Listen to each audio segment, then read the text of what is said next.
Direktur Intelijen Keimigrasian Kementerian Imigrasi dan Pemasyarakatan Kombes Pol Agus Waluyo menerangkan buronan asal Tiongkok tersebut merupakan direktur utama dari perusahaan properti yang berbasis di Tiongkok, di mana diduga terlibat dalam kasus pinjaman koperasi kurang lebih 980 juta yuan atau 2,2 triliun rupiah. Status buronan ini melekat kepada pelaku usai diduga melarikan diri ke Indonesia usai gagal melunasi pinjaman koperasi tersebut.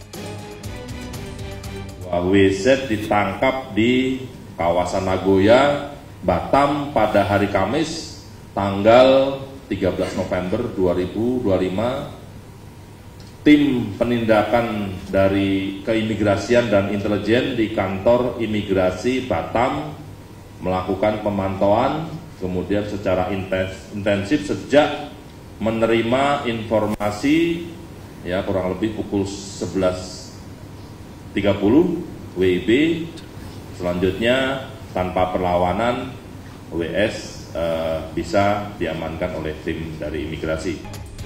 Sementara itu, pelaku dikategorikan sebagai pelaku kejahatan keuangan berstatus daftar pencarian orang kepolisian internasional sejak 11 November lalu. Yang bersangkutan termasuk kategori financial fugitive, jadi pelaku kejahatan keuangan, dan sudah dimasukkan dalam daftar pencarian orang di negara Cina, di Tiongkok sana. Pelaku menetap di Batam sejak Oktober lalu dan melakukan penipuan finansial bagi warga Tiongkok dengan basis di wilayah Indonesia. Dari Jakarta, Ismalia Hoirudin, iNews melaporkan.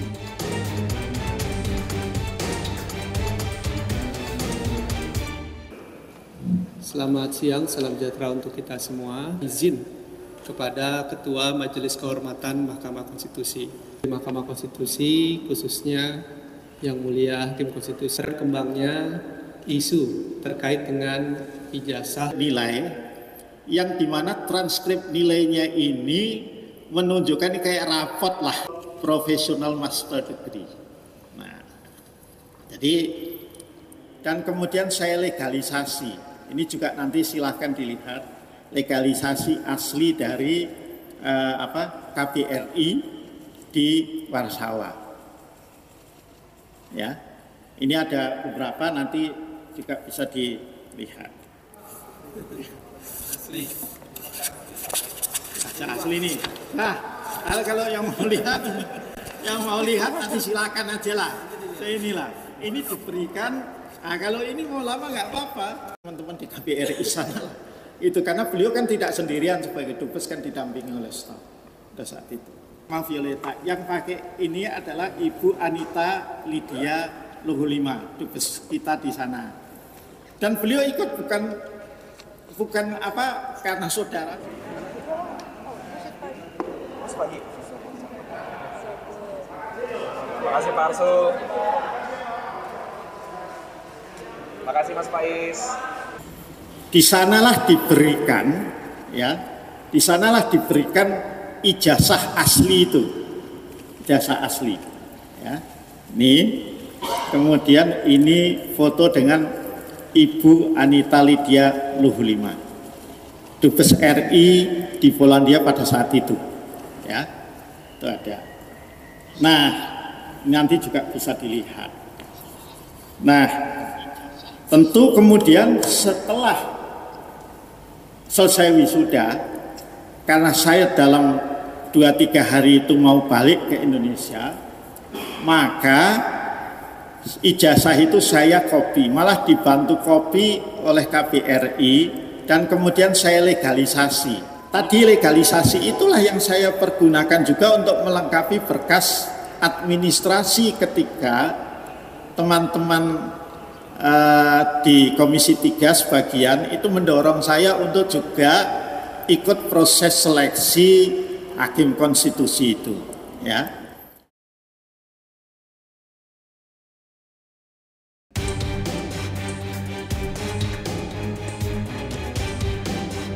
Direktur Intelijen Keimigrasian Kementerian Imigrasi dan Pemasyarakatan Kombes Pol Agus Waluyo menerangkan buronan asal Tiongkok tersebut merupakan direktur utama dari perusahaan properti yang berbasis di Tiongkok, di mana diduga terlibat dalam kasus pinjaman koperasi kurang lebih 980 juta yuan atau 2,2 triliun rupiah.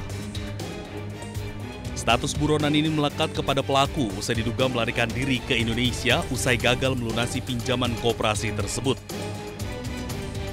WZ ditangkap di kawasan Nagoya, Batam pada hari Kamis tanggal 13 November 2025. Tim penindakan dari Keimigrasian dan Intelijen di kantor imigrasi Batam melakukan pemantauan, kemudian secara intensif sejak menerima informasi kurang lebih pukul 11.30 WIB, selanjutnya tanpa perlawanan WS bisa diamankan oleh tim dari imigrasi.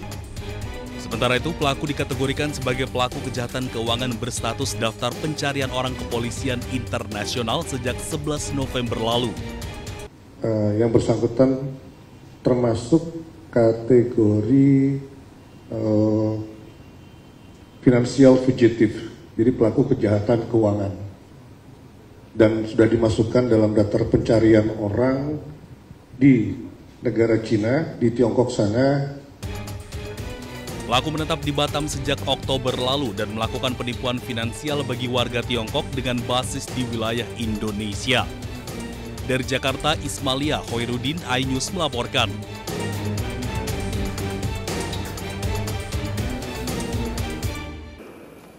Selamat siang, salam sejahtera untuk kita semua. Izin kepada Ketua Majelis Kehormatan Mahkamah Konstitusi. Mahkamah Konstitusi khususnya Yang Mulia Hakim Konstitusi, berkembangnya isu terkait dengan ijazah nilai yang dimana transkrip nilainya ini menunjukkan ini kayak rapot lah, professional master degree. Nah, jadi dan kemudian saya legalisasi. Ini juga nanti silahkan dilihat legalisasi asli dari KBRI di Warsawa. Ya, ini ada beberapa, nanti juga bisa dilihat. Asli nih. Nah, kalau yang mau lihat nanti silakan aja lah. Inilah, ini diberikan. Nah, kalau ini mau lama nggak apa-apa. Teman-teman di KBRI sana lah. Itu karena beliau kan tidak sendirian sebagai dubes, kan didampingi oleh staf pada saat itu. Maaf Violeta, yang pakai ini adalah Ibu Anita Lydia Luhulima, dubes kita di sana. Dan beliau ikut bukan karena saudara. Pagi. Terima kasih Pak Arsul. Terima kasih Mas Faiz. Di sanalah diberikan ijazah asli itu, ijazah asli.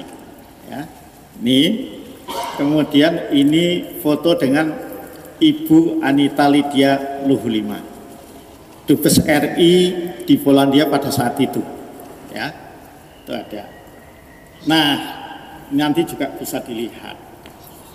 Nah, tentu kemudian setelah selesai wisuda, karena saya dalam 2-3 hari itu mau balik ke Indonesia, maka ijazah itu saya copy, malah dibantu copy oleh KBRI, dan kemudian saya legalisasi. Tadi legalisasi itulah yang saya pergunakan juga untuk melengkapi berkas administrasi ketika teman-teman di Komisi 3 sebagian itu mendorong saya untuk juga ikut proses seleksi hakim konstitusi itu, ya.